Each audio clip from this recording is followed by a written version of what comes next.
ladies and gentlemen, and welcome here to race number 4 of Season 58 of the Rolling Thunder Gaming Talladega Challenge Series. Second time this season we are at the Burnt Screwdrivers Raceway BSR under the lights to continue on what's going to be, at the end of the night, halfway through the regular season. I'm Seth Colbean, joined up here in the booth. Glad to have Jessica Shelton back here with us. And Jess, it's interesting because first 2 races of the season, it was filled with drama near the end of the race with the fuel strategy. Last week was more of your typical type of Talladega, but we keep saying this every single week. Tune in next week, because a lot of the drama, a lot of the stuff that took place in terms of our scenarios coming into tonight actually took place while we were off the air. Yeah, from what I understand, there's a lot of stuff that's happened. We had a unfortunate penalty. We had a couple of penalties. We had a penalty that happened to a specific driver. Points gained are now points lost. Completely out of contention for any chance right now. Got to make your way back in. There's a lot of drama happening. We got new drivers starting tonight. At the same time, we officially have a new winner that, has been right there in the top 5 constantly ever since he made his debut. He's automatically got the win now. So, Seth, I mean, like we always say, anything can and will happen, and it's been showing it up the past few weeks with new winner, a new winner, a new winner. No repeat winner yet. That's indeed true. Yeah, we've ended up having 3 different winners, the last 2 first career win in the series. So just to kind of build off of what Jess was alluding to, so if you haven't surmised by now, last week's winner, the first one to cross the start finish line, Donnie Garrett, was hit with an EOL penalty post-race. Admins looked during the course of this past week at the incidents that took place during the course of the race. A couple of the incidents were deemed responsibility of driver 77. Now, drivers do have an opportunity when the penalties are announced to be able to appeal said penalties. One of the penalties was accepted, one of the appeals was accepted, but one of them still stood. So Donnie Garrett ended up getting a 1-lap post-race EOL. Subsequently, he does not get credited for the win. He ends up finishing in the 26th position in those finishing results. Just mentioned the fact that he ended up losing 5 spots in the standings as a result. Prior to that, he had gained, I think it was 8 or 9 spots in the standings with that checkered flag. On the flip side of that story, Keith Hughes becomes the second first-time winner in this series this season, finished in the runner-up position. And we ended up having a scenario like this take place a couple of seasons ago when Chuck McClure ended up winning a race. He got hit with an EOL penalty post-race. Rodney Sullins picked up his first career victory. Seems so ironic that we end up having 2 drivers get their first career wins in similar circumstances in just 3 seasons. I mean, everything is going completely haywire, Seth. I mean, do you think where's Donnie at in points right now? Believe that Donnie, let me double check here. He is coming into this race currently situated in the 19th position in points. He's still definitely within striking distance of getting inside the top 12, but certainly a stone's throw from where he was after the checkered flag wave last week. And you gotta realize this. I mean, that hit wherever he was last week, he had gained what, 8 possessions with that win, and because of that one little small penalty that stripped the win away, got him out of the lock, he dropped 5 spots. So I mean, there's gonna be a lot of strategy play. We got 4 races left, like we said or at the beginning of the show. There's halfway now, so now these guys have got to think, well, okay, we gotta make something happen now, especially where you're at in points. And Donnie being 19th, gotta look for that 77 to actually make something happen tonight. And there's a lot of drivers, as you mentioned, with time running out that are still way down there, mired in the point standings, 3 races in, and a lot of them haven't yet even scored a top 10. We'll be talking about a lot of the fallout from last week and the previous races coming into tonight. Tonight, a full field as well. 40 trucks going to take the greens, so there's a lot of spots to be gained, a lot of spots to be lost as well. So we'll keep an eye on that during the course of this 66-lap event. But also, I want to take this point to say this. Look at how many people we have here on this track tonight. We have a whole bunch of racers. We've got a full field, Seth. I don't think we've had a full field in a long time. We've gotten close, but this is completely full field with complete experienced drivers making their season run debut like Keith Hughes, and then you've got a new driver starting tonight that we know pretty well. I mean, with all these drivers, there's going to be a lot of chaos. They got to be real patient early to be there at that end. And as we saw a couple of weeks ago when this track debuted in the Tally Challenge, it seems like with the nighttime conditions, speeds are a little bit higher, the runs are generated a little bit quicker, so yeah, it's going to be really interesting to see what happens as they're all getting gridded up. We got a couple of drivers that appear to be taking voluntary EOLs. We know one driver is actually going to have to drop to the back here for the start of this race, but it'll be the Dodge of Billy Elliser who's got the pole position here tonight based off the random qualifying. He's got Mark Paglia to the outside of him on the front row. Joe DeSpirito and Bernie Mom's going to make up row 2. Tom Dixon and Andrew Miller in row 3. Miller's making his first start on the year. You got Jason Scheck and Dave Melson there in row 4. Tate Dorsey had a good run last week in his debut. He'll share row 5 with Kyle Lawson. Cy Jones and Jeremy Jeffries there in row 6. Row 7 with Nate Balser and Hank Middleton.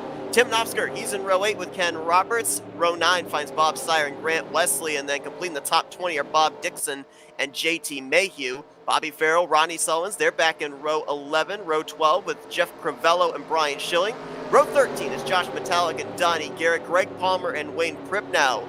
Complete the top 28 with the top 30. Last week's winner, Keith Hughes, and the winner from the season opener, John Godfrey. Rest of the field, it's going to be 31st place, Terry Bombard, 32nd, Kelly Causey. Cody Lamas makes his debut here tonight as he'll roll off 33rd, David Cannon 34th, 35th, Sonny Tallman, 36th, Richard Martin, Chuck McClure deep in the field in 37th, 38th, Bob Seminara, then Wiley Coate and Mike Rogers are your 40-truck field.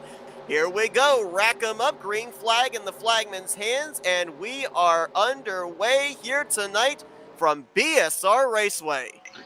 38 drivers, a coyote, and a llama. Take the green flag. That's pretty much it. Yes, that was your joke. Huh? Mark Paglia going to get the advantage here on the initial start. He'll swing around the outside and clear for the top spot with help from the 24 of Joe DeSpirito. As mentioned, with the fact that Keith Hughes ended up having a good run in his debut a couple of weeks ago and, of course, picked up the win last week. He's now trying to keep himself in the top 20 in points to be able to get himself a playoff position. And it's really interesting, too, because we talked to him last week after his runner-up finish, and I asked him the question, in your first season, how cool would it be to make the playoffs? And he says, well, you know, we're just playing it by ear. Of course, it would be great, but we're just out here trying to continue to learn the racing style of the different drivers in the field. Well, Seth, something got my attention for a moment, okay? I want to ask you, what was the grip on this one?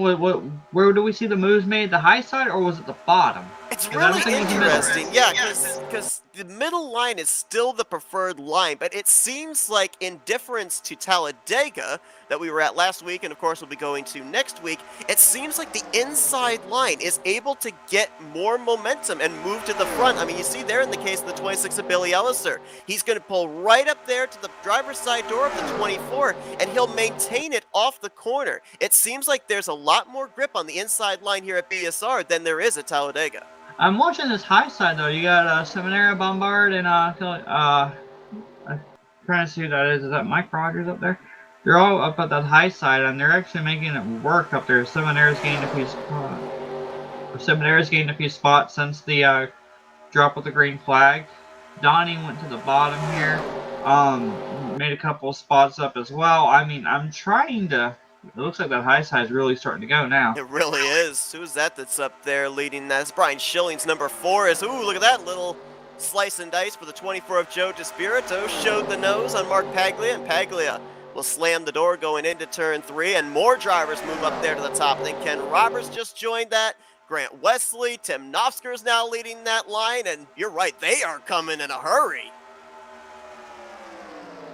So much for trying to be patient and take your time. Yeah, we know it's race 4. Yeah, we know it's kind of like on the edge. You got to start really making it. But, I mean, it also goes to show as well, do you want to make the move early or do you want to make it late? I mean, if you make the move early and try to get up there, yeah, you get yourself a good spot and good position for pit stops, you know, when we have them, if we are able to have green flag stops here. But at the same time, you might make the wrong move and do it too early, you get yourself caught in something, no chance to recover, you gotta ride around the whole time down your, you know, engine power, too much damage, or you might even be worse, out of the race. I mean, I don't know what you would want to do, Seth. Ride around in the back like Cody and Donnie is, just chilling, or try to make your way up front like Bob Seminara is up there. Well, you know, you mentioned Bob Seminara. You were asking what I would want to do. I would want to do exactly what he did on the back straightaway. Jason Scheck jumping up here to lead this third line, and as things started getting stacked up, Seminara was in that line, but he saw a gap down all the way on the bottom, and he jumped down in front of Chuck McClure.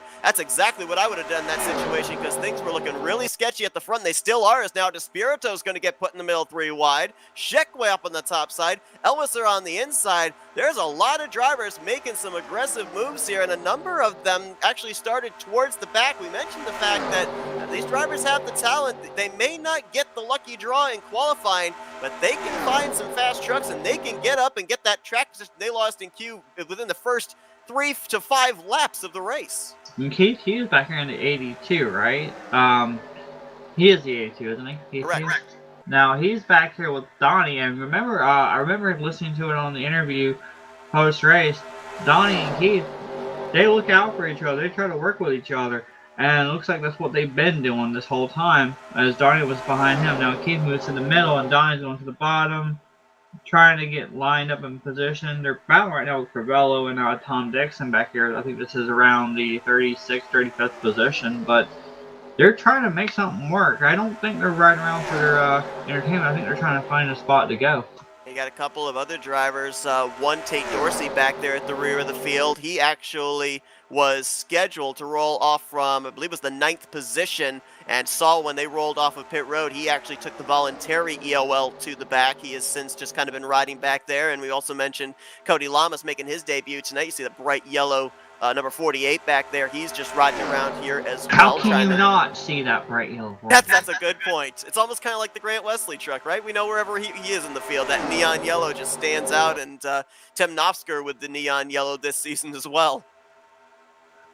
Seth, we are on lap 7 at this point.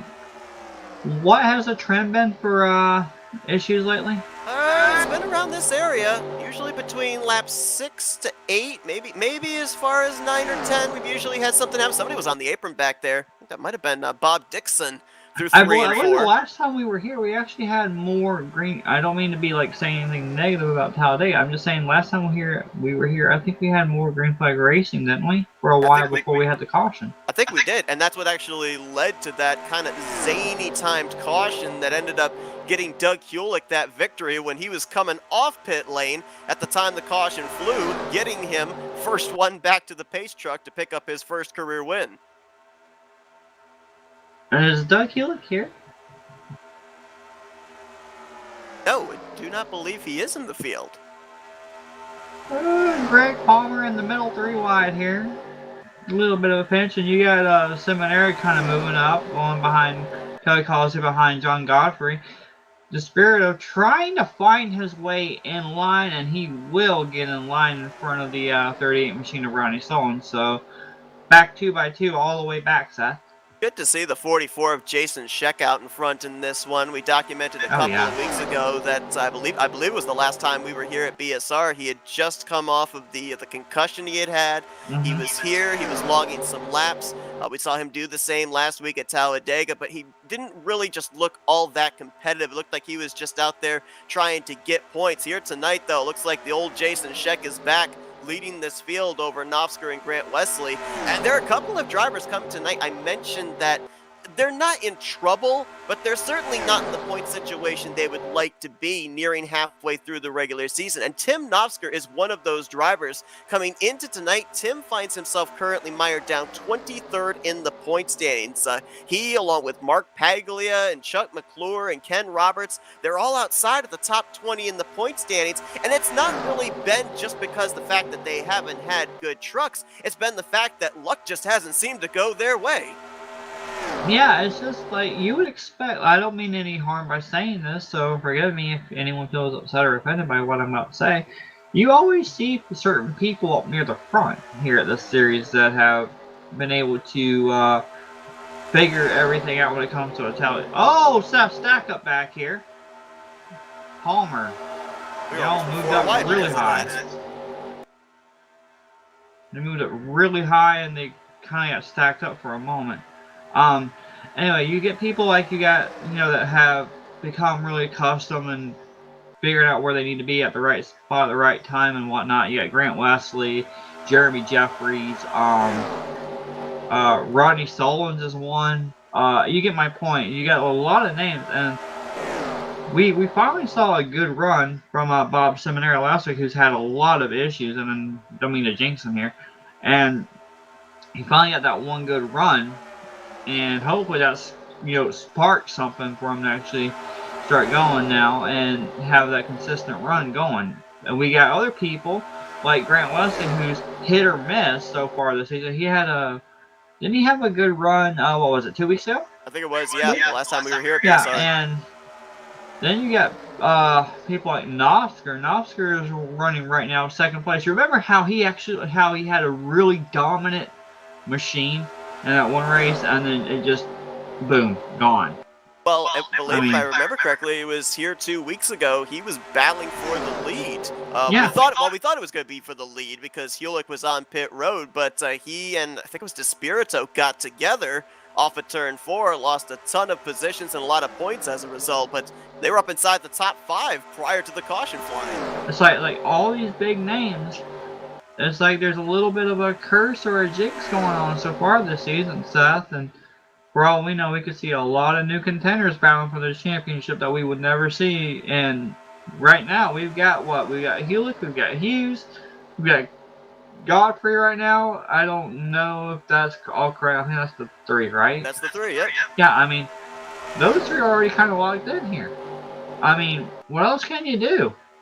You got to win. You got 5 more chances, including tonight, to lock yourself in. Then the rest of it's points. I mean, there's a lot of scrambling going on, but there's also this one factor saying, be patient. You make a mistake, it's over. With all these new drivers coming and going, Seth, I don't know.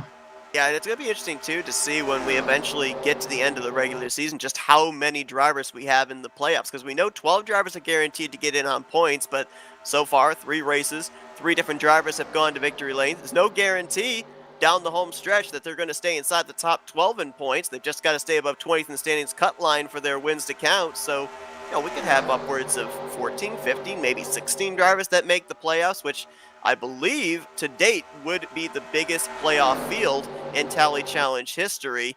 Another thing that I noticed here as well, you mentioned it at the top of the night. We have a lot of drivers in the field here this evening that are making their first start of the season. Now, the highest of those is that tie-dye number 2 of Hank Middleton. We haven't seen him previously this season. Andrew Miller in the 47s making his first start on the year. First start on the year as well for the 27 of Bob Sire, the 338 of JT Mayhew. He's making his first start in the season. These are drivers that we have seen in the past here, in past seasons, but just have not seen them here in season 58 yet. I have a question. It may not be kind of relevant to the conversation, but I'm going through all these trucks, going through the field, and I think this is the first time I'm seeing that Castrol Edge machine of Wiley. I don't know if it was if he drove that last week or not. We teased this last week because we had the announcement made by Rodney Sullins, who painted that truck.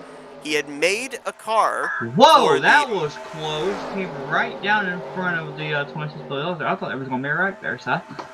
Keep the fenders on it for the moment. 15 laps in here if they get back to the start-finish line without a caution. But, yeah, we teased the fact that Rodney Sullins had painted Wiley Coat a car based off of Brad Keselowski's 2023 scheme for the RTR Super Speedway Series that runs on Tuesday nights, and a truck was coming soon. We said maybe it'd be tonight.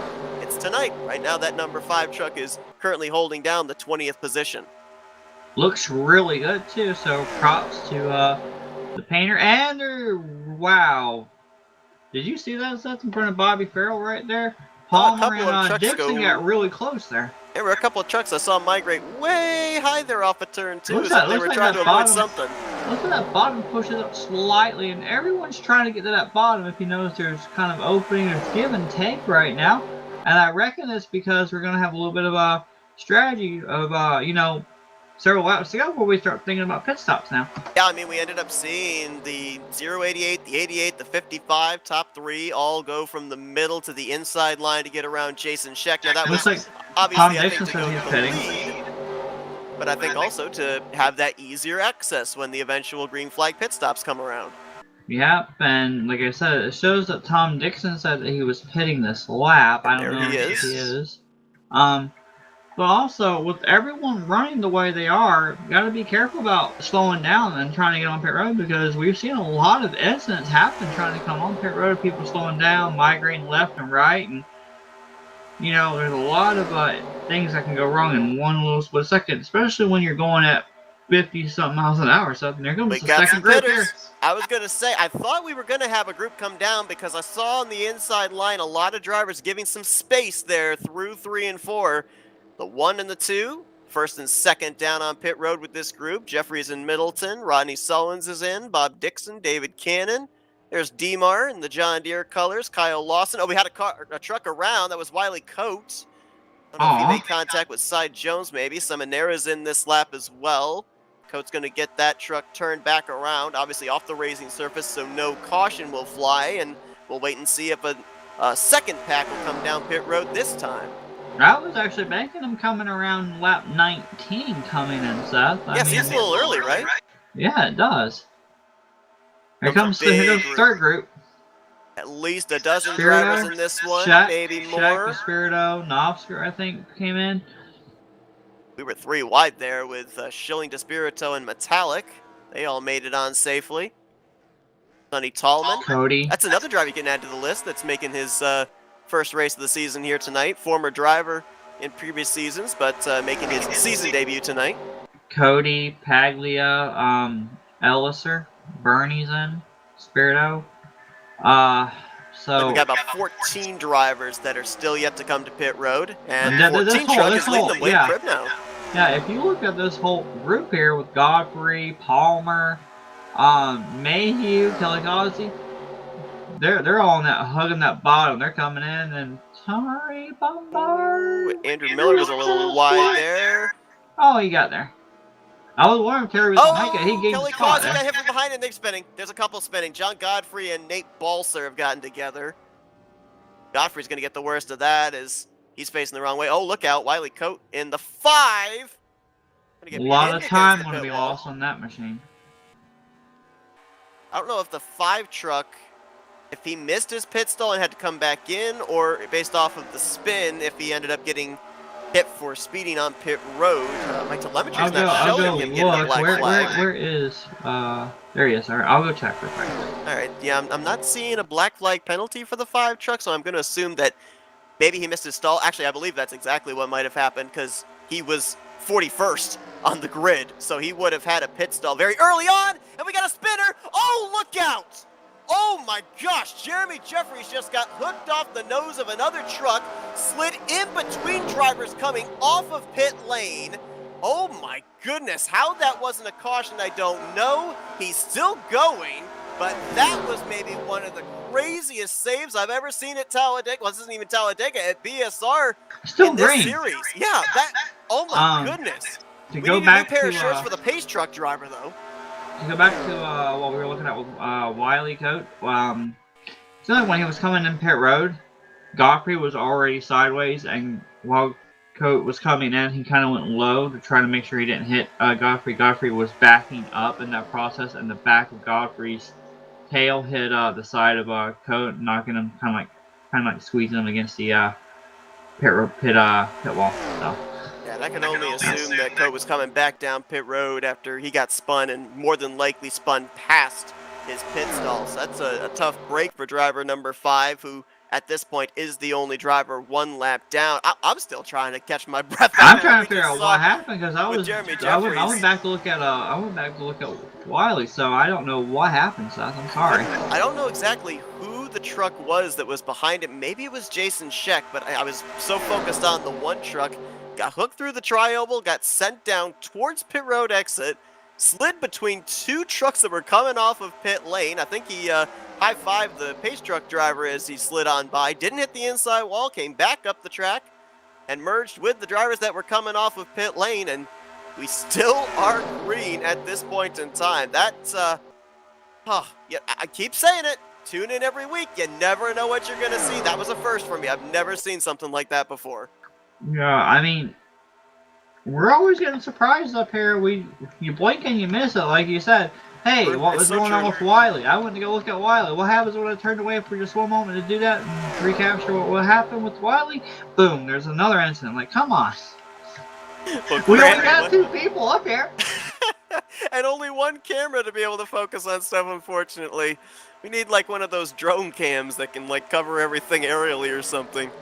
But Grant Wesley's going to cycle out to the race lead. Nofsker into second. Chuck McClure third. Fourth is Rodney Sullins. And then fifth place on back being led by Brian Schilling. They're trying to make something happen in a second line. Josh Metallic there. Joe DeSpirito. Hank Middleton. That's the top 8. Jason Scheck right now the last driver in this group in 9th. And then you've got 10th place Terry Bombard. 11th Dave Melson. Then you got a second pack of drivers, 12th place on back, Sonny Tallman, Bernie Mobbs, Andrew Miller, Mike Rogers, Jeremy Jeffrey is a part of that group, along with Bobby Farrell, Cody Lamas, JT Mayhew, and others. The biggest losers on that exchange of pit stops, obviously Wiley Coate, looks like Kelly Causey, Tom Dixon, Cy Jones. 26, though. He is... Seminair's 26 last time by. Yeah, I think it's in a third pack right now. He's 6 seconds back. It's like a lot of these drivers are still having issues. I mean, I'm not trying to jinx anything with Bob, but I mean, you got DeMar back here. I mean, Ellis, like you said, Elliser, Mark Paglia, Ken Roberts. We're like 5 seconds back, so that one little issue on pit road pretty much divided a lot of people up. And Ken Roberts, if I recall correctly, was running up inside of the top 5 in the early going, inside the top 10 around the eve of those pit stops. So Garrett back here too, and Garrett was coming on pit road when that incident happened in front of him with Godfrey. Yeah, he and I believe Tate Dorsey both had to kind of stop and wait for Godfrey to get turned around before they could even continue down pit road to get to their pit stalls. So yeah, I think a lot of those drivers that we just named off that are running back outside of the lead pack, a lot of them may have been behind a lot of the stack-ups or the spins that took place on pit road. And we've got, well, let's see, outside of these 9 drivers, 31 other drivers that are screaming for a caution to be able to get all bunched back up again. Yeah, especially right here with the mid-30 pack here. You got Nate Falzer and Donnie Garrett, Cannon, the 9 machine. I don't know why I keep saying that. It's because that Lawson number is upside down over here. That Kyle Lawson's back here. They gotta sort themselves out because they're gonna be slowly reeling in the 22 machine, Greg Palmer and his group and company, and then we got this one little pack here with Seminara, Elliser, Paglia, and Ken Roberts trying just to hook up enough to where they can catch the pack from 22nd all the way up to 10th, and that's between JT Mayhew all the way up to Sonny Tallman. Looking at the 90 of Sonny Tallman, I'm trying to do some lap comparisons here, see which group is faster, and if the telemetry is correct, group number 1 is anywhere from 1/10.5 to 2/10 quicker each lap than this second pack. So they're about to lap Cy Jones and Kelly Causey, so. And that'd be bad news for Wiley Coate, because up to this point, Wiley was the only driver 1 lap down.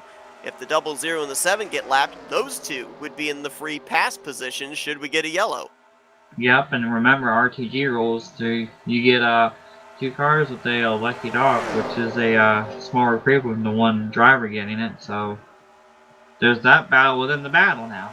Yeah, I'm not certain if just it doesn't show up on my telemetry here tonight. I think the 00 of Kelly Causey might have actually had to come back down pit road for a pass-through. I noticed that during the stack-up where Wiley Coate had gone around, that the 00 got a little bump from behind, and that may have shot him over the pit road speed limit. He may have had to come down and serve a black flag. I don't have an official word on that, though. That's just speculation of the track position he lost, thus putting him a lap down. I don't remember if Cy Jones was in that group or not, too. He may have also been involved in that stack-up and may have had the same fate, but now they've latched onto this lead pack, so any trucks that they catch up to on the tail end of the lead lap, they can blow on by them with the aid of this lead pack and keep themselves in the free pass positions. Well, those 6 drivers of DeMar, Seminara, Elliser, Paglia, and Ken Roberts, they've caught this pack now. But they're more battling, looks like you see here, Ken Roberts trying to go around Mayhew. And they got 2 little lines here. who is that? Mike Rogers. They're going side by side right now. Jeremy Jeffries on the bottom, going underneath Andrew Miller and Bernie Mobbs and Sonny Tallman. I mean, they're trying to sort themselves out, but they're racing, and that's just no offense to them. They're losing more time to the group up here, which, you know, lap machine of Cy Jones and Kelly Collison, but they're still attached to Sheck up back in number 44, running a 9th in this lead pack. So the more they keep battling back there in that second pack, the more time they're just going to lose. Yeah, I was actually really impressed with the fact that Causey and Cy Jones were able to latch on, because that was 9 drivers, a train of 9 drivers that was blowing by them. And normally, when they're single file like that, you can try and tuck in line, get a whiff of draft, and stay with them, but more often than not, you're going to get left in the dust. The fact that they were able to keep in touch with that group is impressive. And I want to throw a theory by you, because a couple of things that we touched on here during this green flag run. You mentioned about that inside line pushing up there through the entry to center of the corner, which we normally don't see. We see more of that at Talladega off the corner, especially off of turn 2. And we also saw them come to pit road a lot earlier than we expected. This is a nighttime conditions track, which means there's going to be a little bit more grip and higher speeds. Is that leading to the slightly different strategies and the way these trucks are handling than we're used to seeing at Dega? I'm going to agree with that theory that might be a possibility, because, I mean, it doesn't it say 70 degrees and clear skies for the thing as well? Yeah. I mean, it doesn't seem like it's driving that way, though. I mean, we see where the grip is, basically where all the drivers wanting to go. We know that middle line is where you want to be at, but we've seen passes being made on that bottom. We saw Jeremy Jeffries start blowing past there and wanting to get himself situated in position correct. And then earlier on in the race, what did we see? We saw Seminara and I can't think of several people's names now. Terry Bombard, I believe it was, and a few other people on that high side go flying past. So I mean, this track has thrown us a whole bunch of different curves tonight, and especially the last time we were here, a little bit calmer. We've made it past without a caution so far. But we've still had some incidents that have taken pretty big effects. As Dottie Garrett right now is in the hole, and he's got to find a way to dig himself out of that one big time. And we're entering into the second half of the race with another round of green flag pit stops somewhere within the next 5 to 6 laps, if the numbers we saw with that first round of pit stops are anything to go by. We're focused right now on the one of Jeremy Jeffries. This is 10th place on back. The top 9 drivers are single file up ahead, so if they start racing it up, then... Whoa! Cody Lamas, did you see that? down to the inside wall. He's going to hit it, but no caution. It was off the racing surface. He's, spinning it around towards turn 1, and there might be some oncoming traffic through the tri-oval. Bill Green at this point. Up right there for Cody, making his debut here tonight. Looks like he'll get that thing now turned back around and keep going, but a good thing we stayed with that second group. No, they really tried to make us proud, because I really was hoping that Cody would go on that catch fence, but Catch fence is on the outside, guys, not the inside. I think that was Mike Rogers that got some help from somebody, got sent down into Cody Lamas. He was able to keep going. He's actually right in front of that bright blue number 90 of Sonny Tallman. But one thing that we haven't talked about yet, a storyline we haven't talked about. We've been teasing it and teasing it and teasing it. The bracket series starts tonight. The top 24 drivers in the point standings going at it for the remainder of the season, a bracket tournament style format, and the different seeds have been put together, and I found it very interesting that tonight, the top seed, Rodney Sullins, taking on last week's winner, Keith Hughes. I mean, how ironic is that? Last week's winner going up against the points leader. Wait, the bracket started? Yeah, the bracket started tonight. Oh boy, I wasn't even paying attention to that one. And that's always that battle within the battle we talk about. I know. And the funny thing is, you know, I think drivers focus more on that than they do on the race itself, because so many times we'll talk to drivers in the podium. Oh, here goes the lead change, Seth. And they'll say, oh, I'm really glad that I got a good finish, but I'm also glad that I ended up winning my bracket battle this week. And Tim Nosker takes a position back while Grant Wesley falls back. And yeah, I mean, the bracket series is something fun to have. And wow, Grant is really falling. He's really dropping. Is this by design? Because he was out in front for a good portion of this run. Maybe Um, dropping back to save a little bit you of fuel? you were asking a moment ago though, before you talked about the brackets, about Cody Lawrence getting involved with whatever happened. Right. Went back and looked. They were coming off the tri-oval and looked like Sonny Tallman got really close, too much draft, and bumped the Mike Rogers machine, which bumper grabbed him off of the front bumper. You got to be really careful about bumping in the corners. I mean, yeah, tri-oval isn't really a huge turn like turn 1, 2, 3, and 4, but you're still slowly turning, and you really don't want to get right there and bump someone like that. So you got to be really careful. It's hard to judge sometimes about how much of a run you actually have, if you're actually going to get to them or not by that point of the exit of the tri-oval. And Sonny just got in the back of Mike Rogers and bumper grabbed him off into Cody. Bob Dixon coming to pit lane, and yeah, we hear NASCAR drivers, real-life NASCAR drivers, they'll say that area of the tri-oval, it's where the car doesn't get the most load. It's the lightest there. Well, obviously, this is a sim, but to your point, when you're on the back straightaway, you can hold the wheel straight. Take a shove, you're propelling forward, you don't have that much of an issue of maybe getting turned around.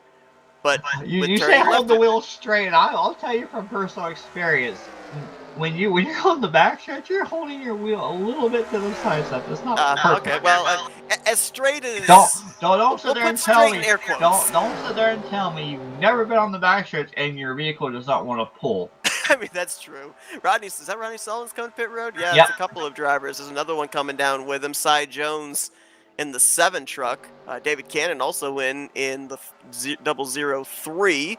But, I mean, yeah, going back to that tri-oval thing, though, you mentioned it. You're turning left through that area, and so when you take a bump, more often than not, even if it's a straight bump, the truck's going to migrate to the left, and that was obviously what happened there with Mike Rogers. Cody's going to go a lap down as a result here in that 48. Dixon going a lap down. A couple of other drivers going a lap down, including the 6 of Kyle Lawson. I think he might have actually made a pit stop in the last couple of laps. And I think we're going to have some more coming this time. I'm watching this group getting off pit road here, making sure they can get off correctly without any issues here. Like Cody's coming down with this pack. Contact between Padley and Jeremy. And Hank Middleton just went around. Chuck McClure overshot his pit stall. It looked like Jeremy went side by side with Padley coming out, and Padley came out of his stall a little bit, I'm not sure whether it's hot or a little bit wide or whatever, and got inside of Jeremy while Jeremy was passing and just right around. I mean, it's so difficult, believe it or not, when you're in first gear trying to get ready to come out of your stall, and you got so much wheel spin if you're not careful. You've had that experience a couple times. Oh, absolutely. Absolutely. And the nighttime conditions don't help that either, because it's going to be a little bit slicker when you're coming off pit lane with those colder tires. We saw just the tail end there, Mark Pagley getting his truck turned around. Again, that was on the apron, so it was off the racing surface. You said it, we've not been without incident here tonight, but we've been able to keep the caution flag stayed from flying up to this point. It really seems like off the tri-oval down around that pit road entry area, that's been the action spot here tonight, whether it be on the track or on pit road. Yeah, and it just goes to show you, I mean, every little place on this track seems to be a fighting ground tonight, whether it's on the track or even on pit road or even on the apron right now. Now we saw come to pit lane along with Keith Hughes and JG Mayhew, so this should, I believe, cycle the race lead around to possibly the 46 of Tate Dorsey. We're looking at the 4 of Brian Schilling, who I believe when the dust settles is going to be the race leader. And my telemetry is now showing the drivers that get penalties. Terry Bombard has been hit with a speeding penalty. I had to laugh. Keith Hughes is scored the leader. He just crossed the start-finish line, I think. Yeah. I'm just thinking about Doug Hewlick right now. Very similar situation, right? Exactly. I mean, I guarantee he was like cross the fingers, like please. Oh wait, it's not the last lap. Well, that's his first lap led of the night, so I think Schilling's the leader right now, Seth. He'd be he's correct. He's in front of Novsker, so that should be the lead right there. Yeah, it looks like Schilling, Novsker, Metallic, Despirito, Wesley is going to be the top 5 once this cycles around here at the start-finish line. The 10 of Terry Bombard is now on pit road serving his pass-through penalty. There's the 00 of Kelly Causey just now leaving. Kelly Causey was, I believe, on the lead lap at the time, hoping for a caution to stay on the lead lap, but now going to fall a lap down again. And after all is said and done, it's looking like we're going to have about a half dozen drivers that are -1. So there's going to be that race within the race, drivers battling up here at the front for the lead, but drivers battling to be one of the top 2 drivers 1 lap down if we get the caution. It's amazing with everything we've seen so far that we have not seen that yellow. Everything's been down below that yellow line. It has not been deemed on the racing surface. Yeah, and I'm right here looking at this second pack here. Jeremy being in the lead on this second pack. He's got Bernie Mobbs, Bobby Farrell, Seminara behind him. They're closing in on a machine of Kelly Causey. Kelly's going to get out of the way. And they're coming in a hurry, South. That the whole front group is kind of like somewhat spaced out. Lap 41 goes on the board to start now. I mean, time's running out. You got one more pit stop, I believe, coming up sometime soon that they got to think about. But it'll be kind of close. I mean, what? They just pit on lap 39, 38?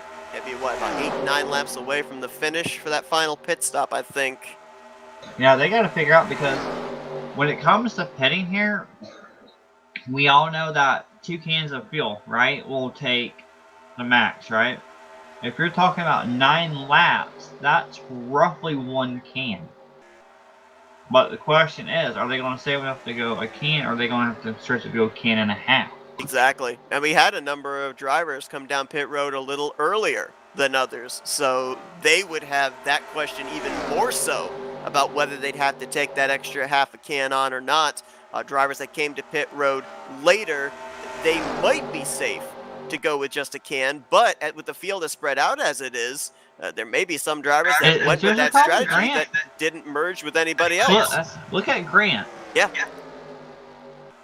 Going to go from 5th all the way back to... It looks like when he was by himself going 182, that's usually what you go by yourself with full speed. Going to go to about 14th or 15th, I think, right now. Now he's right behind Demar. That would put him 13th, I believe, crossing the line this next time. I want to see if I can get a quick update about Grant real quick. Yeah, I remember we ended up seeing him drop back near the end of that green flag run because we saw him leading most of that portion of the race, so we knew he wasn't getting the same fuel mileage as everybody else, so that might have been what put him back in the situation he found himself after the cycle of green flag pit stops, lost touch with the lead group, fell back into the clutches of the second group, and now running tail end of pack number 2, which, by the way, based off of the lap times, is right now running slightly faster than group number 1. They are about 0.2 faster each lap than this first group, which has picked up some lap trucks along the way. John Godfrey, Bob Dixon, Wiley Coate amongst those. Terry Bombard now slashed onto this group. That's Jeff Cravell in the 56 just got lapped. The report I'm getting about the 88 of Grant Westfield was he apparently had moved up around, near the front that when we saw him do that, and he just couldn't hold the draft, and apparently he just lost the draft and just ran around until his pack caught him. So he's going to be another driver that might hope for a caution. The gap right now between this first group, which right now only has 4 lead lap trucks, that being Schilling, Novsker, Metallic, and Despirito. Everybody else behind are lap machines. They've got about 7.5 seconds back to that second group being led by the 38 of Rodney Sullins. We'll see if there's enough time for them to reel them in, but they got to reel them in before that final round of green flag pit stops, right? Because I don't see how you're going to be able to make up even 4 or 5 seconds on just a pit stop alone. Yeah, and there's this pack here with Wayne Krebs now, Nick Balls are in the 17, all battling right here. This is like 19th, I believe. They're just trying to hope for something. They're trying to run down the 2 machine of Hank Middleton. And, I mean, Seth, we got a handful of laps left, and I know we usually do it under a caution, but we should just quickly say about the sponsor for the series thing real quick. Yeah, if trouble breaks out, we'll break in. We'll step aside for a quick race break here, nearing the possibility of the final stop of the day, the money stop here tonight at BSR Raceway. Brian Schilling, your race leader. Here's a quick word from Ultimate Garage Floors.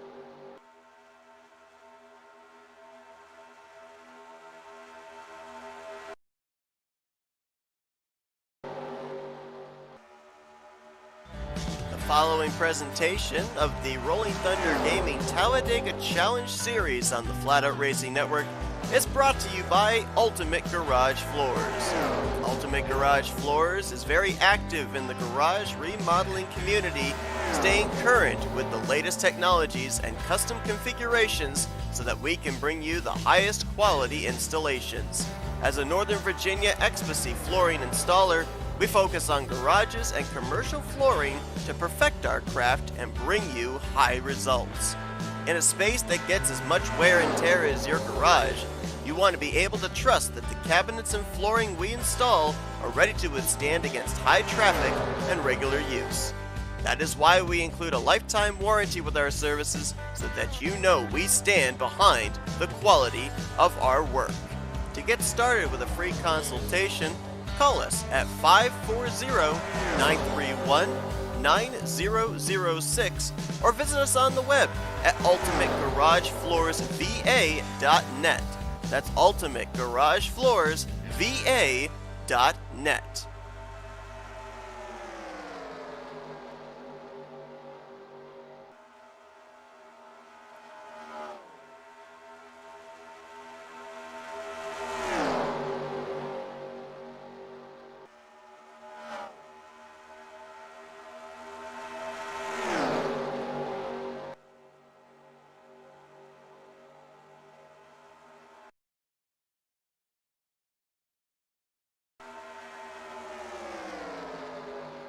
Less than 20 laps to go here tonight at BSR.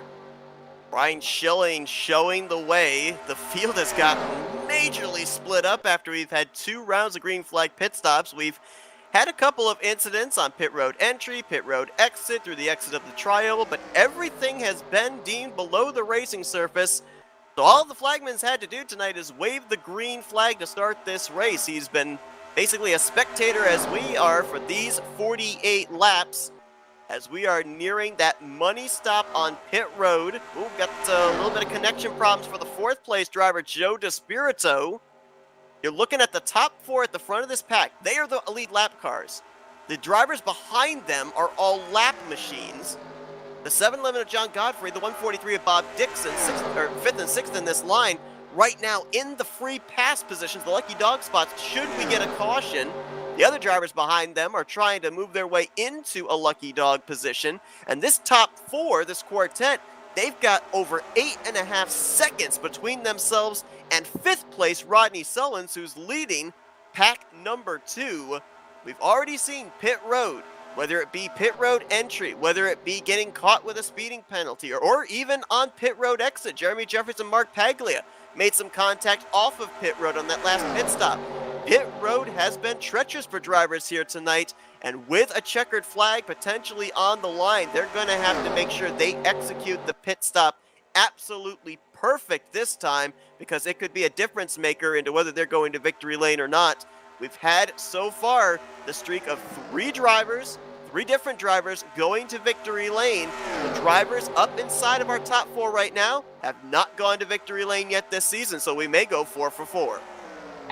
4 for 4 for new drivers. What you thinking, Seth? Is it possible? It could happen. I think it is. At the highest running former winner we've got right now is Keith Hughes in the 6th position, but he's 9 seconds back last time they crossed the line.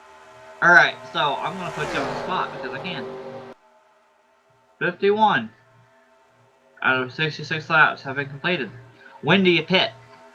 I don't think you pit until you absolutely have to. You stretch it, because you're going to want to take on as less fuel as possible.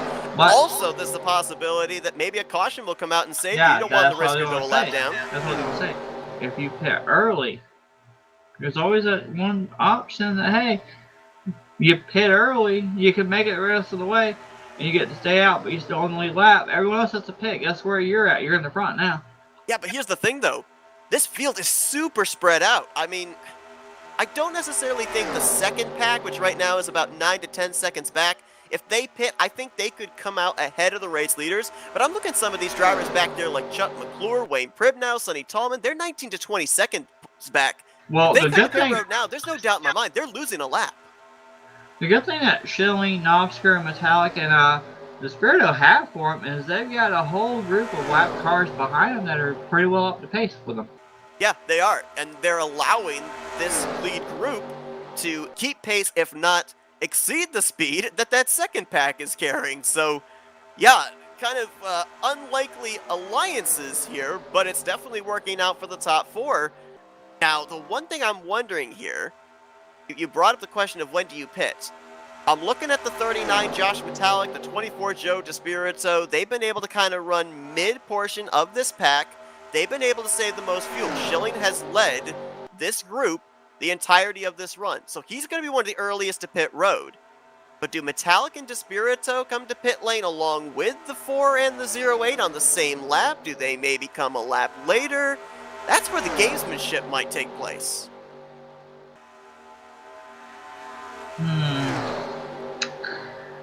I get okay. The light went up. Let's see if someone's coming in. Keith Hughes went low here. Tom Dixon was just on pit lane. Keith is coming in. Yes, he is. Last week's winner. By himself onto pit road. A little bit of that hot pit action. Able to come in at a specific high speed and slow down before a specific point of stall. Yep, he hit it well. Into his pit stop. But look, he overshot a little bit. He had to back up slightly, and that's going to cost him a couple tenths of a second. So now, the thing I wondered about that strategy call of his, and we may see a couple more drivers do it, is yes, you would have to spend a little bit extra time on pit road to get a little bit more fuel to make it to the end. But you're coming down a less congested pit road. You get to choose where your braking point is. You don't have to worry about being double wide, 3 wide, trucks in front of you, trucks behind you. A little bit more ease of access onto pit lane. And here he comes. He's coming out right now as the leaders are going to blow right past him. So he's going to go a lap down at this point. That's interesting. Now, you mentioned he overshot his pit stall, but even with that, Slightly. He was, 9.5 seconds behind the leader when that pit stop took place. So does that mean that drivers like Sullins and Jeffries and Bernie Mobbs and Bobby Farrell, when they all come to pit road, they're going to go a lap down because of how far back they are? The 712 came in stuff. I don't really see the 712 in by himself half the time either, so that's a rare shot too. All by his lonesome. Might have been going with that ease of access onto pit road. I think Schilling's coming in this time. I'm guessing it's mainly because, Seminary's been having a lot of issues as of late, and maybe he said, well, I'll try something different, because if this thing ain't getting done one way, gotta have it done the other way, right?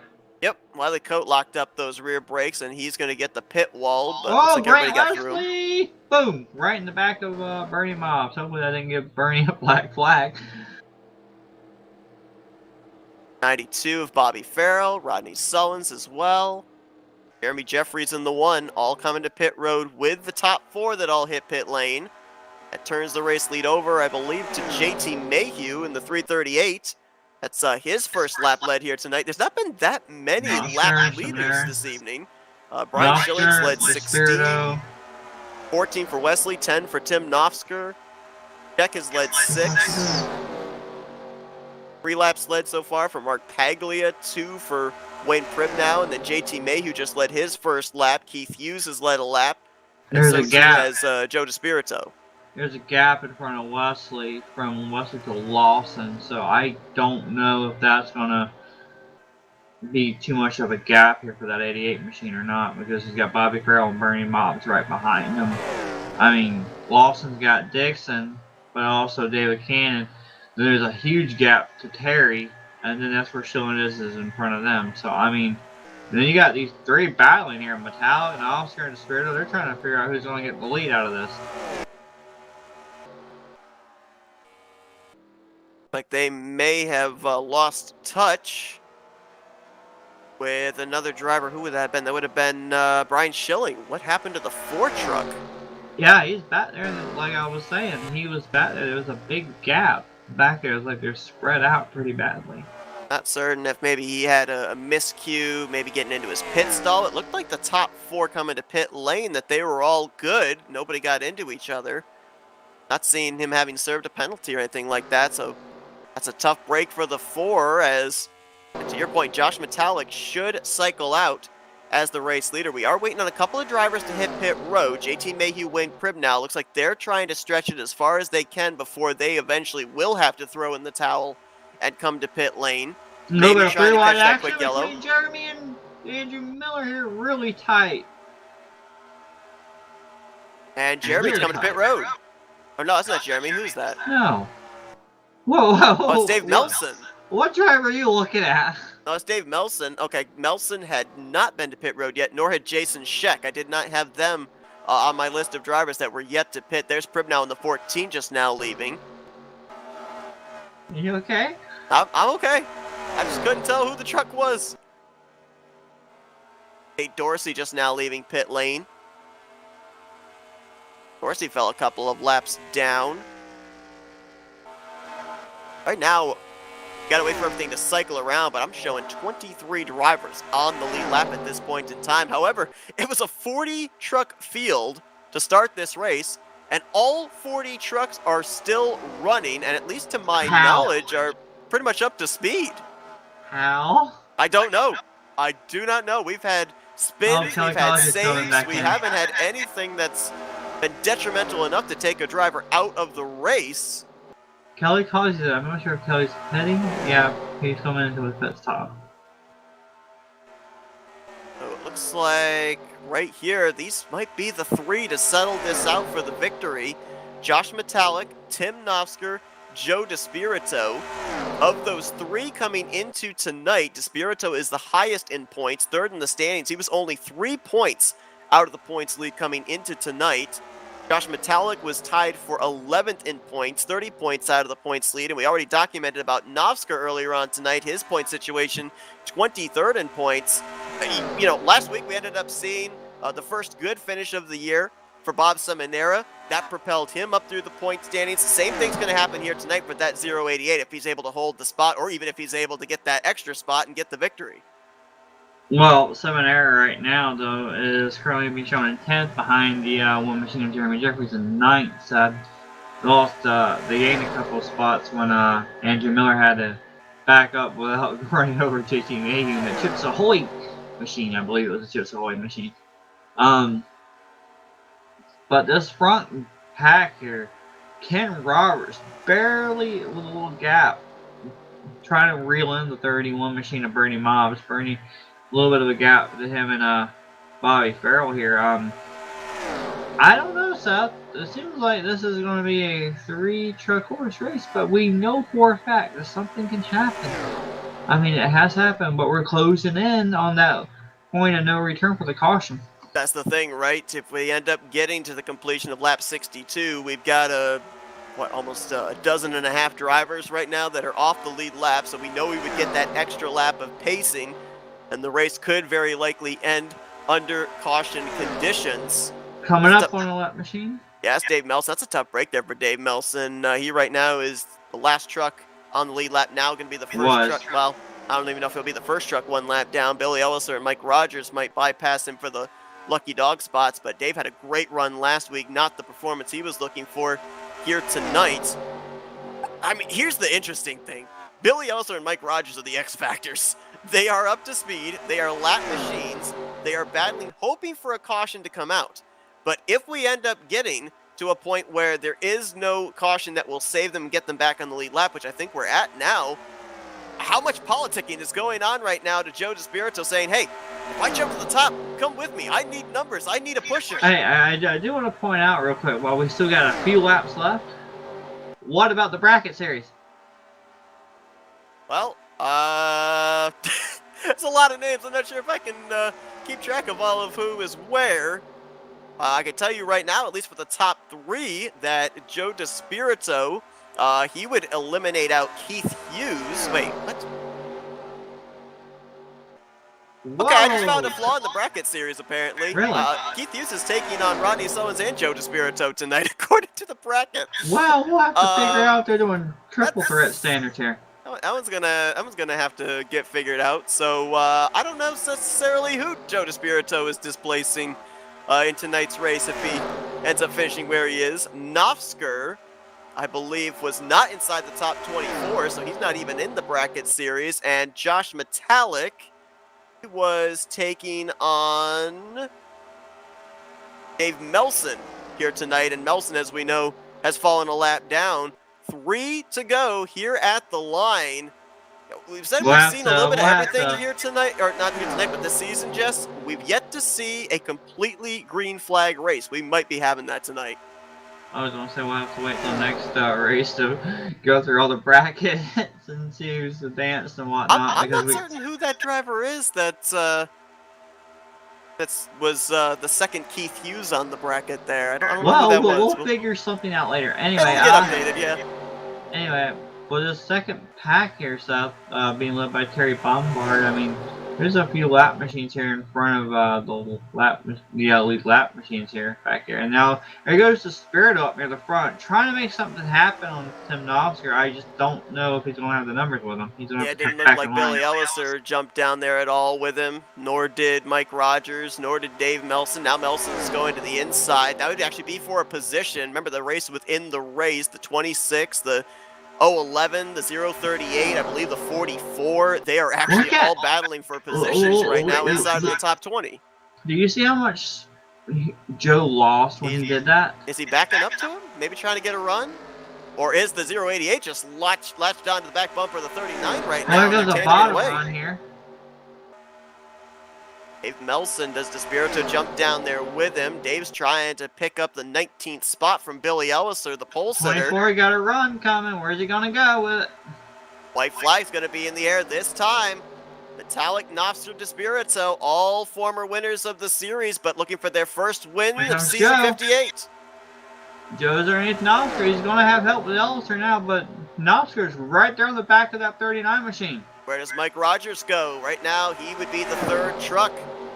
Top side's going to be Paglia. Rogers will be on the bottom. Where does Melson go? These lap trucks are deciding this race right now, and it's going to be the middle line. Oh, whoa! A little bit of a shove there. Knopfler got a little loose. That helped the 39.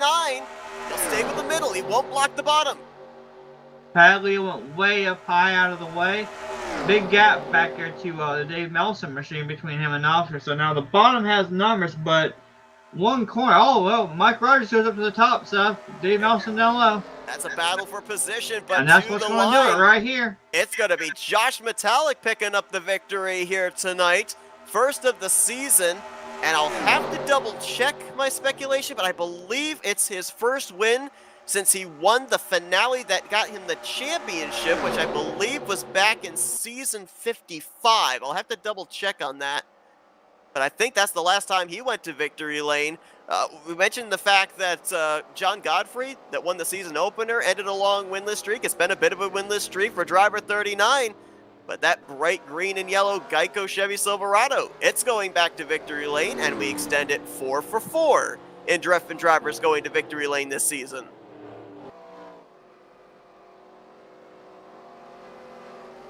And we've got a couple trucks flipping back there. Oh, now the caution lights are on. I wondered if they even worked. I wasn't sure. I thought maybe they were just stuck green the whole night. You think they were just trying to test out, see what actually works now? Yeah, just to see if the button still worked. Do we have cautions on? I wonder. They're short in the system. Was somebody pressing the caution button and just wasn't working? Oh, no, I guess not. No, it was just rigged. Rigged by Brett Bodine. He didn't want to get on the track. Oh, Brett, I think, had a heart attack when Jeremy Jeffers came down across his nose earlier on in this race. Oh, man. Brett was in the danger zone. A lot of stuff took place there off the tri-oval or off of pit lane. Well, according to the standings of Sessions Complete, Seth, we had 18 drivers to finish on the lead lap, and this is going to certainly shake a few things up in the standings. We had Schilling with a good run, Grant with a good run, Despirito, Seminaire with the top 10, Jeremy with the top 10, Bobby Farrell coming in 6th. I mean, Keith Hughes stayed in the 15th position, so that's still some points. May not be a top 10 like he won in the top 5, but that's still a decent run, I would imagine. But look at Wayne Pritt now, 16th place. I think that's a really decent mix for him. He actually led 2 laps. Let me double check. Yeah, he led 2 laps in this race. Both of them under green flag conditions, obviously, which I think those were the first laps he's led under the green flag this year as well. Good return to the series for JT Mayhew and Andrew Miller, making their first starts of the year, 11th and 12th for them. Don't think Rodney Summons is going to keep the points lead, though. He finishes 14th, and Joe DeSpirito, who was only 3 points back, getting the podium spot of third here tonight. I think he'll Yeah. be taking the points lead into the second half of the regular season. And And then then we got you got all the drivers that either had mistakes on pit road or were behind I was gonna mistakes on bring pit that up. road. You had Cody with the issue where Mike Rogers got bumper grabbed off of Sonny Tallman into him, that kind of took him out of the running it when he was actually doing decently as well, moving forward slowly methodically. And then you had Donnie Garrett with that issue on pit road with Godfrey. Godfrey finishes 28th, Donnie Garrett 31st. So that is definitely not what Donnie Garrett needed to see tonight. Kelly Causey got hit with an early speeding penalty, was never able to recover from that. Greg Palmer, I think he ended up overshooting his pit stall. He had to try and overcome kind of being behind the 8 ball most of this race. He finishes back in 33rd. Wiley Coate had the first spin onto pit road, and he finishes 3 laps down in the 39th spot. Not the run he was looking for. We almost had all 40 drivers finish the race, but connection problems late for Sonny Tallman, so he's going to get credited for the 40th position here tonight. He went to Sonny Tallman went to a 70 show because it says he went to a disco. He went to a disco. that was a good Okay. point. So, Seth, what does this trend say now that we've had a green flag run? I really don't know. I mean, like I said, we've had a little bit of everything here this season. We've had fuel strategy. Last week was about the most normal super speedway race we've had this season in terms of kind of what to expect. But here tonight, I guarantee you, I did not have green flag from start to finish on my list of possibilities. And we had a couple of near cautions, but never had anything up on the racing surface to be able to bring out that yellow flag. To your question, I almost wonder now how this is going to adjust the strategy of drivers going forward here for these final 4 races of the regular season, because I honestly think after the first race and after the second race, they were preparing for cautions to come out, shuffle things up in terms of pit strategy. We had a 40-car field, a full field here tonight, never saw a caution. That's just a little extra something they got to have in the back of their mind to try and strategize for in the second half of the regular season. Yeah, but you notice where it came out. It came here at BSR, where we had a really long green flag run the first time around. So maybe there's a different vibe about this track compared to Talladega that they like. I'm not understanding, because it's supposed to be a Talladega remake, correct?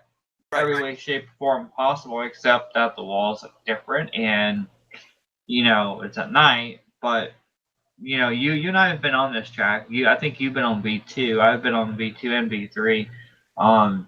It feels completely different when you're at BSR. I don't know what it is. It just feels different. Yeah, and it's interesting too, because I kind of was picking the brains of the drivers that we talked to post race when the debut of this track 2 weeks ago took place, asking them, did you feel anything similar? Did you feel anything different? And while they said yes, there were some things that were different, they couldn't really put their finger on it. So it's really interesting the way that we have the different aspect of 2 different racetracks bringing about 2 entirely different types of racing. But at the same time, the drivers, they know it's there, but they're just not exactly sure what it is. Let's see if we can talk with our Joe podium finishers here tonight. Yeah, this is the second podium finish for Joe DeSpirito this season. The last time we were here 2 weeks ago, he ended up finishing in the second position. Tonight, he brings it home in third, and subsequently, he's going to be the points leader heading into next week. Let's see if we can dial up driver number 24. Joe, it's Justin Seth up here in the FRM booth. You got us? Hey guys, how are you? I mean, I'll tell you what. I said this just before we ended up going into our post-race wind down. I did not have green flag race from start to finish on my bingo card here tonight. Did you or any of the other drivers have yourself prepared for something like that, or does this kind of throw a spanner into the works of maybe something to think about here down the home stretch of the regular season? No, that was not expected. This is a newer track for us, so I know it's still Talladega, but the lanes are a little bit different. And last time we raced this track, there was a lot of caution. So I was kind of expecting that again. And that's what I was kind of expecting all season, flipping back and forth between the two tracks, getting used to one and trying to get used to the other. Yeah, I wasn't expecting caution free. The one thing that you can say about this track is that the lanes are a little bit wider, so that prevents some crowding. Maybe that's the only thing you can say about that. That wasn't expected. That was different. Well, Joe, congratulations on a third place run, and you get a podium with extra points. So even though it's not what you wanted, I know what you wanted, but congratulations nonetheless. So this is the second time this group here. I mean, I know you probably run it in other series, but this series specifically with the Tally Challenge with this group of drivers, second time by. The first time we saw you're talking about cautions. We had a better, longer green flag run that first time we were here before we started having the cautions, right? So now we've had a long green flag run here at this track with no cautions. Is there how does this feel? You say you go back and forth between the two tracks. Talladega trying to get used to this track and that track. What is the feel of this track versus Talladega besides the wider lanes? I mean, coming on pit road, leaving pit road, making your moves. We've seen the middle, the high side work. We've seen more lane move here than what we have in Talladega. So how does it feel for you? Well, this track, I feel like the third lane is kind of not there. It's not as great, and that's because going back to the lanes, it's because the lanes are wider. That it's equally divided 3 lanes. The other track, it's really 2 lanes sort of with the paint on the track, so you can crowd a little bit more when you're on that third lane. In this lane, having the paint down and wider out, it kind of prevents people from naturally wanting to crowd down, and that prevents that third line from being good. So it kind of makes it a 2 lane track, and you don't have to worry too much about a third lane coming. So I don't want to say it's easier, but you don't have to look in your rear view as much with that third lane coming. As far as pit road and stuff, it feels the same on that aspect. The track is just darker. And coming off of 2, you don't really have to worry about people drifting up at a 2 as much because the second lane is so much higher up the track. So it just prevents cautions, I think, with the wider turns. But I think it may be a little bit less racy, but it's safer. You know what I mean? So there's pros and cons to it. So going back and forth is going to be it's going to be fun. So far, 4 races under your belt here in season 58. No finish outside of the top 10. Worst finish was a 10th place run in the season opener. Subsequently, here tonight came in 3 points out of the points lead. You'll be heading into our third trip to Talladega this season with the overall points lead. As just said, we know you want to put this 24 car in victory lane, but we've heard it too. Consistency seems to be a key as well into making it into the playoffs. So, with the run you've been on here to start the season, do we see the aggression level to try and find victory lane kind of ramp up a little bit here in the hopes to try and find some bonus points in these final 4 races, or do you just keep doing what you've been doing here in the first half of the regular season? Yeah, probably leaning a little bit more toward the win. Um, I almost had it in that second win, second race of the year, and I got second the with that fuel mileage race. But yeah, probably leaning toward pushing a little more aggressive toward the win. Um, so we'll see. We got the bracket series going on too, so I'm always looking at that to see who my opponent is and who I'm going against and where they are. Um, but yeah, just trying to get that locked in. I know I have a good spot in the points now, but those bonus points helping you each round is always nice to have. So keep trying to get the regular season and get a win is what I'm looking for. And I've been lucky with the starting positions. It's all randomized now. So I've started, I think, in the top 10 every race. Some people are lucky and some people aren't. It's just the luck of the draw with this new system.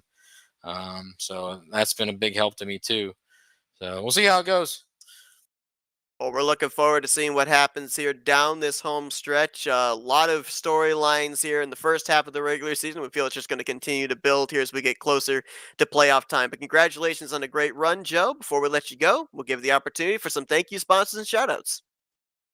All right, cool. Thanks, man. I want to thank you guys, FRN. Thank RTG. I want to thank Mobs Motors. I want to thank my sponsors, Old City Fly Shop out of St. Augustine, Florida. I want to thank everybody watching at home. My uncle, Travis. Everybody at work watching. LC, Pat, Dan, Dude, all my family watching at home. And yeah, appreciate it, guys. Have a good one. As Joe DeSpirito brings home third place here tonight at BSR, his fourth straight top 10 finish of the season, and he'll be your new points leader heading into the second half of the regular season. Once again, congratulations on the great run, Joe, and best of luck next week. Thanks, guys. Good night. Let's see if we can dial up our second place finisher, driver of the 088, Tim Nofsker. Tim, Justin Seth up here in the FRM booth. You got us? I sure do. Are you sure I belong here? Oh, yes, absolutely. I mean, here's the thing. I mean, He plays we with toys. documented- That's why he's asking. See his car? Okay. Ah, okay, gotcha. But Tim, I mean, obviously we documented the struggles you had here in the early portion of the season, mired down in the points coming into this race. I know you wanted the victory, but just how important was it to make sure that you brought this thing home in one piece, got this podium finish, and start climbing your way up through the points? Well, it was very important. I'm not out of it by pointing my way in, so I just need to string together some good finishes. I've kind of used up all my mulligans for this season, so it's got to be game on every race. Tim, good run. Top 3. Good little bit of a point boost for you for the standings, so that should push you in a pretty good perspective moving forward. But you talk about mulligans. Last time you were here, leading, dominating, and unfortunate events happened on pit road. What was it on pit road or turn 4 south with the Spirito that you said earlier, right? Yes.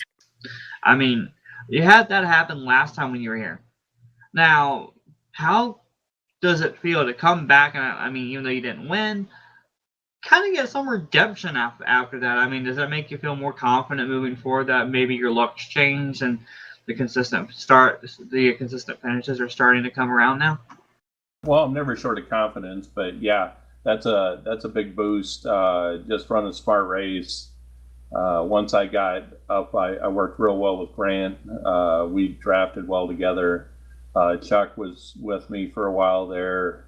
Brian Schilling, all guys that are fast and that I draft well with. So as long as I didn't shoot myself in the foot on the pit stops, I was going to be in decent shape, I felt. But yeah, to come back here, I do love the track. It races, it's supposed to be close to the regular tally, but I think there's little nuances there where it races just a little bit different. And but I feel comfortable here, and I look forward to every race here. It's a great track. John Godfrey had a big hand in developing and making this track, and he did a fabulous job. So I have another question for you, Tim.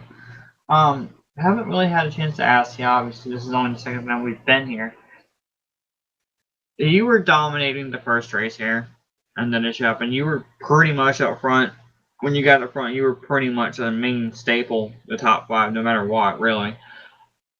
Is there something different? Do you approach this track more aggressively than what you would do the normal Talladega track? I mean, you run good at Dega, I know you do, but does this track have a different feel for you specifically versus the Talladega track, where you're more comfortable but more aggressive here, or does everything just come natural without any aggression? Well, I don't think there's any difference in comfort as far as track to track. And I don't think I have any more notches on my aggression level. I think it's pegged every week. So, yeah, you have to be aggressive, and you have to make bold moves sometimes to even put yourself in position. you have to push like you've never pushed before in order to stay out front. And with the class of drivers that we have here, where anyone can win at any given Thursday, you just have to be aggressive, whether you're on the tally or the BSR. So I would say that I'm no more aggressive on one than the other. It's interesting because I remember a trend in past seasons where at the beginning of the year, it was about strategery on where you were placed in the field, trying to position yourself where you could avoid a wreck when and if it took place. As we migrated closer to the second half of the regular season, the emphasis was put on pit road with the long green flag runs. Now, we saw pit road obviously at the beginning of the season play a big part into drivers going to victory lane based off of fuel strategy, but here tonight, it came down to pit road execution since every single pit stop was under green flag conditions. So do you kind of feel that we're trending into the fact now that the execution on pit road is going to be more exemplified for drivers trying to make their way into the playoffs, whether it be through points or whether it be through wins down the home stretch? Well, I think tonight was a bit of a wake-up call for a lot of drivers who kind of bank on those cautions so they don't push it going into the pits. And one small hiccup can cost you 3 or 4 seconds on the track. So you have to nail your green flag pit stops. That is the only way that you're going to come out victorious on a night like tonight. If you just have that one small hiccup, I know I talked to Brian Schilling, and on that last pit stop, he had slid through his pits, backed up just momentarily, but it was enough for him to lose that lead pack. So it's important that you nail. Yeah, you almost have to be perfect, especially if we have no cautions. Well, we talked about the fact that early on in the season, if you get the good runs, you're going to reap the rewards as far as points. You gain 8 spots in the standings. We now see up to 15th in points, only 8 spots outside of the top 12 in the point standings. So, congratulations on the good runs. Going to give you a nice boost there heading into the second half of the regular season. Before we let you go, we're going to give the opportunity to thank some sponsors and do some shoutouts. All right. Well, I'd like to thank you guys for putting on such a great broadcast. It's great to watch them back, and I know a lot of people tune in every Thursday to watch it, so that's kind of cool. I'd like to thank all my owners, Prime and Bones at RGG. I'd like to thank Wiley and Josh. They help. We all three kind of tag team this thing, and it goes off without a hitch. I'd like to give a shout out to my buddies Chuck, Brian, and Mark. I think all four of us have been kind of semi-snake bit this season. I know Chuck's been having some poor luck, and Mark as well. So hopefully they can turn it around. And one other shout out, I gotta thank my buddy Jason Scheck. He's the one who painted my Timmy Toys truck. Looks spectacular as always. So thank you to him. And give a shout out to my daughter and her family. My granddaughter has volleyball now on Thursdays, so she tries to watch when she can. But she may have picked this one up, so hopefully she did. So I'd give a shout out to her. And that's about it. That's Tim Nofsker. He brings it home second place here tonight at the Burnt Screwdrivers Raceway. Congratulations once again on the great run, Tim. Best of luck here as you look to continue this momentum and trying to get this 088 to victory lane before the regular season comes to a close. That's great. Thank you. And let's now see if we can go down to victory lane and dial up Josh Metallic. Now, I mentioned, and I was correct, he did go to victory lane in the season finale, where he ended up winning the championship in season 55, but he did have actually another win after that. It was the season finale of season 56. He was not in the championship battle, but that was the last time he went to victory lane back in August of last year. So still can consider that a pretty long winless streak snapped. And let's see if we can talk with him now. Hey, Josh, it's Justin Seth up here in the FRM booth. You got us? I got you. I'll tell you what, a crazy race here tonight that I don't think anybody predicted, where we were not going to see a caution flag fly at all. We had a couple of near misses, there's some near cautions, but yellow flag never flew. We saw drivers have to execute on pit road as far as green flag pit stops are concerned. Never got a chance to really get back in the game. So if you were up there at the front around the first round of green flag pit stops, you had a pretty good chance of being up there around the front near the end of this race. You were one of those drivers to do so. I mean, how wild was it from a driver's standpoint of view? Yeah, it was. I mean, the first 20 laps were pretty nuts. There was a lot of moving back and forth, and I started pretty far back, 27th. I mean, there were guys that were way further back than I was, but kept it kind of low, moved up. Kind of went middle, got up to the top 10 by the time pit stops came around, and hit all my stops. I was a little cautious coming on the last couple, just not wanting to blow a lead like we had. But yeah, when I saw 40 car field, I said, after last week's race, I can't imagine. I don't see this going. I just don't see it going caution free at all, and it did exactly that. Yeah, they did try. I mean, I don't know if you caught Jeremy. Jeremy Jeffries had Yeah, the Brett Bodine with save. like a new set of pants. Yeah, Jeremy went down to the road course turn one, and Mike Rogers had an unbelievable save. So we should have had cautions, but the guys, the talent's so good. Uh, Lots of checkups, lots of near misses. It was, I don't know how exciting it was with all the single file going on, but the strategy every once in a while in these races, it's not three wide bonkers the whole time. Sometimes it's nail your stops and be smooth, and yeah, every race is different. I had a question for you, Josh, and it's somewhat race related, somewhat not, in a way, I guess. You sit there and by the way, congratulations on your win. I need to get that out of the way first before you don't kill me later. Okay.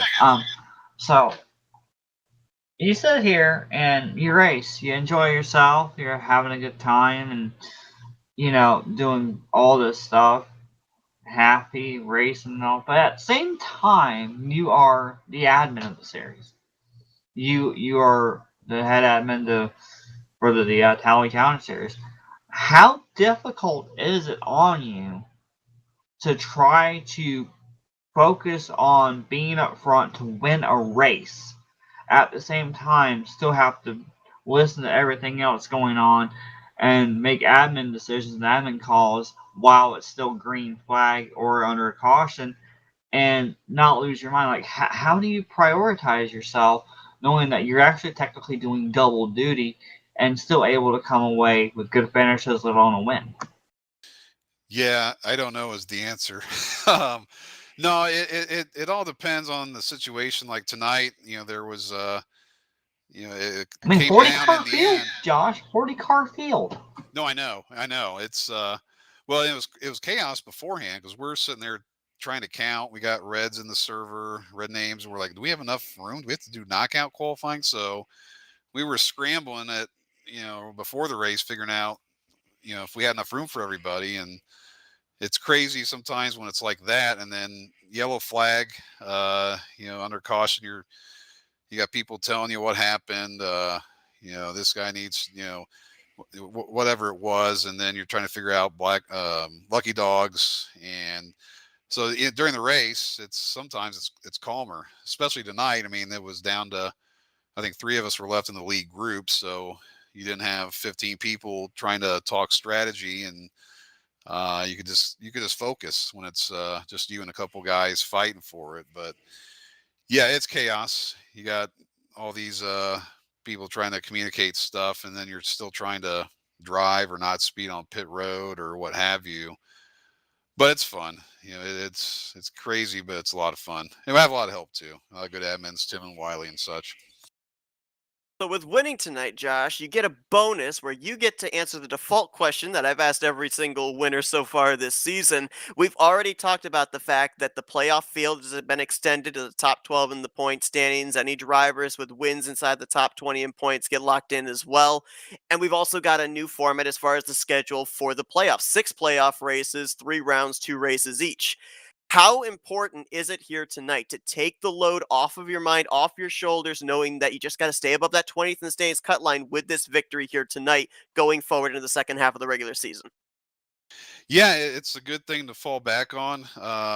Last week I lost power right like a minute or two before we gridded up to race, so my race was ruined by the time the green flag flew last week, and drop back a few spots. But yeah, tonight's win, you don't have to worry as much if you get a bad race or two, if you get a penalty, speeding penalty or whatnot. But still, whether you're in first, fifth, 25th, when it's 2 to go, white flag, you're racing the same way 90% of the time. You almost forget points and strategy. You're just thinking, get the win, get as many spots as you can. It's easy to say afterwards I was strategizing, but you want to beat people. That's why you're out there. So you'd make moves you maybe shouldn't make because you don't need them necessarily. But yeah, I guess that's how I'd answer that. And you become the second driver of the season as well to end a pretty lengthy winless streak going back to the beginning of August of last year. So how good does it feel to be able to snap that? Feels good. I've been close a couple times, but it's really tough. Uh, I couldn't remember the last time I won. I knew it'd been a while, but yeah, it definitely feels good. I'm looking forward to having a pretty clean incident report. Most people had a good time. They didn't have anything bad happen to them. So it was a good night. I don't know how much compared to the craziness in 3Y we have most of the time. It was a little tamer. And yeah, I'm just in a good mood after that race. Well, no doubt about that. Picking up the victory here tonight, Josh Metallic, his first of the season, locking up a playoff spot. You gotta add on. Josh won. Obviously means he's moving on in the bracket series. That's true. That's indeed true. Going to be moving on in the bracket series after the first round. Everything got seeded this past week, so congratulations on that as well. Before we let you go, Josh, and continue your celebration, the floor is yours for Victory Lane. Thank you, sponsors, and shoutouts. Yeah, appreciate it. I want to say thanks to you guys, of course. People love the broadcasts. I love going back and watching them. I'm anxious to see how this one shook out. I can't wait to see Mike Rogers and Jeremy, how they didn't crash. That was insane both times, seeing the replays later. But thanks to Tim and to Wiley. It's tough doing this series and keeping it running like it does. So they do a great job with that. And then Bones, Dave Cannon, Prime, the drivers. 40 cars, no wrecks. It speaks for itself how good the drivers are. And also shout out to Donnie. I hate the way things shook out last week. I hope he does get victory lane again and gets to keep it this time. But we don't like, seeing things happen where wins are stripped. You hate to see it, and I hope he gets back there pretty soon. Well, the second time we are here at BSR in the Tally Challenge, and that checkered flag belongs to Josh Metallic. Congratulations on a job well done, Josh. Best of luck here down the final half of this regular season in preparation for the playoffs. Appreciate it. As Josh Metallic will continue his celebration again, too. Just very interesting looking back at the last time he went to Victory Lane. It was the season finale of season 56, and he was a multi-time winner that season as well. So, we've gone 4 for 4 in different drivers going to Victory Lane. The odds aren't necessarily in favor of us having a repeat winner since we've had so many different faces up at the front here in these first 4 races, but you never know. We didn't expect that we were going to have a green flag coast-to-coast race here tonight, so that's why we keep saying every single time, you got to tune in next week and see what happens. But so far, 2 drivers have snapped winless streaks in John Godfrey and Josh Metallic. 2 drivers have gotten their first career wins in Doug Kulik and Keith Hughes. Now we're starting to get into, what do we call it? Maybe desperation time for some of the drivers that have not had the first half of the regular season they were looking for. So, what do we expect here for these upcoming Final 4 races in preparation for the postseason? We got...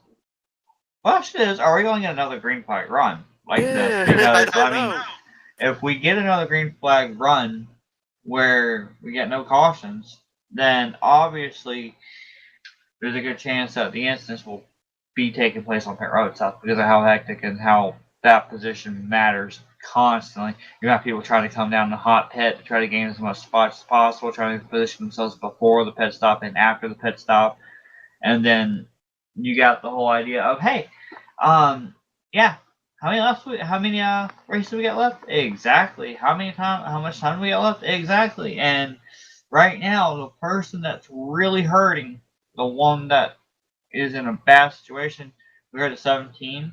77 of Donnie Garrett. I mean, he hit after hit after hit all of a sudden coming on him. I mean, who else we got down there that we really need to see have a Ben good run? Roberts is down there. Mark Paglia is down there, former winner from last season. Like Jason, what? It's like this season decided to say, okay, we don't care about anyone else. Let's bring up these guys, and everyone's like, we're trying to get up. We got a claw. It's like the top is now the bottom, and the bottom is now the top. And if you're in the middle, you're either up or down. It's like it's all mixed up, and in a way, it's kind of sad to see that all these good drivers that are always up in front are down there. But it's also exciting to see these new guys randomly get this opportunity to show. I mean, plate tracks are always equal.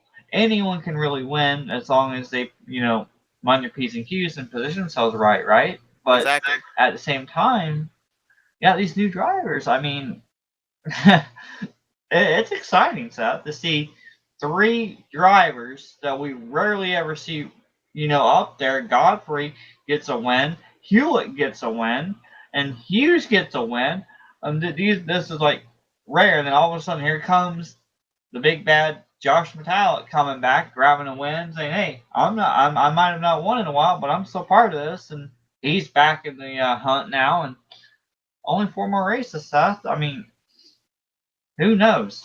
And I look here as well, we put a lot of emphasis here on the drivers that have gone to victory lane, but I look at right now as well. There's some drivers that may just have their goal on getting into the top 12 in the point standings to advance into the playoffs. I'm seeing drivers that are up there like Rodney Sullins. He lost the points lead here tonight, but he's been in the Final Four in back-to-back seasons battling for the championship. Richard Martin is now up in a tie for 5th. Bobby Farrell, after his top 10 run tonight, he's up 7th in the point standings. You got Kelly Causey knocking on the door just outside the top 12, Bernie Mobbs, Jeff Crivello. So, I mean, these names that we normally don't see up at the front necessarily, they could certainly be a factor in the outcome of the champion here this season. Well, the question I have right now for you is, where's Grant?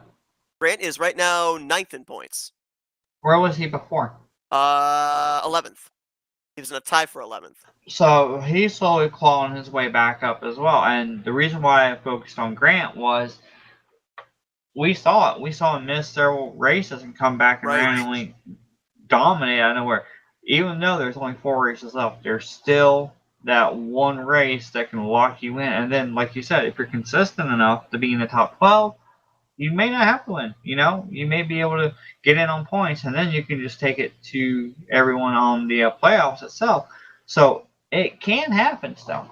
Yeah, so far this season, I believe the smallest field we've had has been 36 drivers, and there is less than 100 points separating the top 30 in the standings right now. So, yeah, plenty of opportunity still to work your way from the bottom up into the top 12 in points. Plenty of opportunity to be up there in the top 12 in points and fall outside, maybe in a must-win situation when we get to that regular season finale. But it's going to be a lot of fun to continue to follow these storylines down the home stretch here. Next week, we're going back to Talladega. We'll be back here at BSR in 2 weeks' February, time. Right? Yes. Yeah, you're right. We are going to be in no, February. No, it won't. Will it be February? Yeah. Yeah, it'll be February 2nd, actually, next won't it? week's race will be in February, I Yeah, it'll be believe. February 2nd. It'll be Groundhog's Day. Yeah. Ooh, that's interesting. Don't even go with the Bill Murray Groundhog's Day, phrase here. Conspiracy Day. Ooh, this Yeah, we're gonna have a Bill Murray Day where the people get wrecked over every single day. If there's a full moon on Groundhog's Day, then yeah, tune in because I mean we've seen a little bit of everything here already this season. We've still got another 4 races before that playoff grid is even put back together. But we've had new winners, new drivers, new storylines, newcomers and goers. We got animals now and the series with Cody Lamas. I mean, what more can we wait for? It makes a commentator's job very No, easy. I'll tell you that. now you're bringing in Groundhog's Day. I mean, Oh come on. yeah. We need a digger cam next week. That's a Fox copyright. Good job. Yeah, they might end up coming after us for that. Yeah, we'll try and figure something else new out. But I mentioned it at the top of the broadcast. Gonna mention it again. Jess, great to have you back in the booth. I know you were under the weather 2 weeks ago. You toughed it out. Last week, still under the weather. It's great to have you back, and thanks for being here tonight for this one. Yeah, I didn't want to miss another one. I don't want to, sit there and not really do much of anything except for cough and sneeze and all that mess all night long. But yeah, I mean, I really enjoy coming back and calling the action, watching this little strategy storyline series play out and see what's going to happen, because this season ain't been like normal seasons, that's for sure. Absolutely not. It has been absolutely crazy. It's kept us on our toes, and it's just getting started. Hope you guys enjoyed our broadcast here tonight. If you did, be sure to continue to join us next race, next Thursday night, green flag at 9 p.m. Eastern Standard Time, as we head into the second half of the regular season, the home stretch towards the playoffs. For Jessica Shelton, I'm Seth Cole. Enjoy the rest of your Thursday night, folks. You've been watching another broadcast courtesy of FRN, the Flatout Racing Network. This broadcast is the copyrighted work of Flatout Racing Network and may not be rebroadcast, retranslated, or used in any form without the express written consent of Flatout Racing Network and iRacing.com Motorsports Simulations. Flatout Racing Network.